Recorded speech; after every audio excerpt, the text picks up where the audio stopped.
Fala galera, professor Felipe, Biologia, e hoje vamos dar uma olhadinha para os tecidos de sustentação vegetal, né? Tecidos que, portanto, mantêm uma planta ereta, mantêm um órgão vegetal preso a um galho, né, como uma folha, um fruto ou uma flor, mantém a planta de fato instalada naquele solo, né? Muitas vezes o solo não permite ou não é muito propício, né? Um solo mole, um solo mais lamoso, ou enfim, um solo que não permita, né, uma certa instalação de uma planta, porém, não, com a existência de tecidos de sustentação, essas plantas no curso evolutivo, né, se adaptaram e puderam então, mesmo pensando num mangue, né, conseguem então ficar lá eretas e ficarem instaladas nesses tipos de solos, mesmo que sejam solos mais rígidos, também existem, né, os tecidos de sustentação. Bom, são dois tecidos, ok?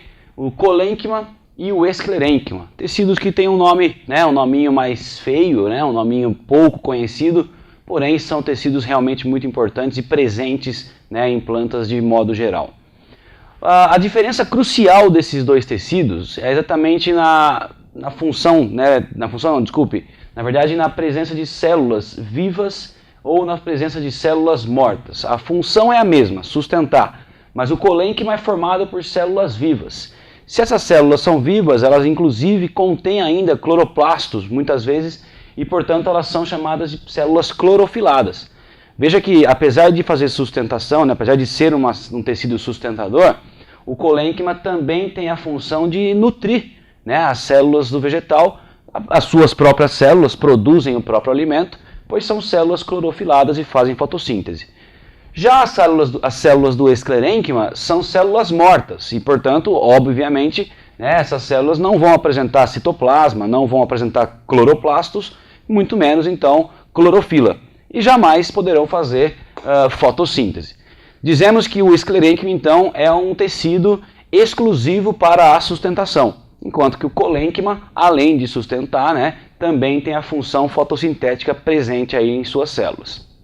Bom, a característica também principal desses dois tecidos que dão sustentação a uma planta é que, logicamente, se são tecidos sustentadores, eles têm que ser tecidos mais fortes, tecidos mais resistentes, para manter uma árvore em pé, para manter uma planta ereta num certo solo, como eu disse anteriormente. Então, no caso do colênquima, encontramos nas células reforços de celulose. A parede celular celulósica, que toda célula vegetal tem, vai apresentar um reforço, isso obviamente determinando, né, uma maior resistência e, portanto, uma maior sustentação nos locais onde o colênquima aparecem, que são, escrevi aqui, né, uma pequena listinha só para vocês encontrarem então esses órgãos com tecidos colênquimatosos. São eles: caules jovens, ou seja, plantas recém-nascidas, né, plantas recém-germinadas, formam caules que ainda são caules flexíveis, caules frágeis, né? E imediatamente abaixo da epiderme desses caules a gente encontra feixes colênquimatosos, né, mantendo uma sustentação.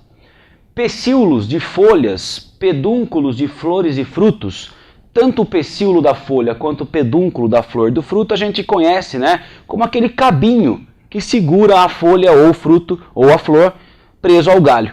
Nessas regiões, nesses cabinhos, também existem tecidos colênquimatosos e inclusive a gente consegue entender por que esses tecidos então são vivos e mantêm uma certa taxa fotossintética. Estão sempre presentes em tecidos periféricos, tecidos próximos à epiderme e tecidos finos, permitindo a fotossíntese.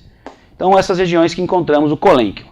Já o esclerênquima é um tecido muito mais rígido que o colênquima. Além das células serem mortas, elas são mortas por um depósito da substância lignina. Dizemos então que esse tecido é lignificado. A lignina é uma substância que endurece muito o tecido, né? E como as células não são vivas, né, então são lignificadas e muito duras, elas vão sempre aparecer mais nas regiões medulares, nas regiões do interior da planta mesmo, né, longe da periferia, bem na medula. Por exemplo, associado ao xilema, que é o vaso condutor de seiva bruta e o vaso mais interno na planta, lá no miolo mesmo. Disperso em parênquimas, tecidos de preenchimento também de conteúdo intermediário. e em envoltórios de semente, casca de semente e também em caroços, que eu deixo claro aqui que não é a mesma coisa. Envoltório de semente é a casca dela, tem esclerênquima ali. E caroço, né, é o tecido intermediário, é o tecido interno do fruto que se endurece para proteger a semente. Caroço não é semente, é um tecido que protege a semente dentro do fruto. Por exemplo, o pêssego tem, o abacate também, e no caroço encontramos esclerênquima. Isso aí por hoje, pessoal. Nos vemos na próxima.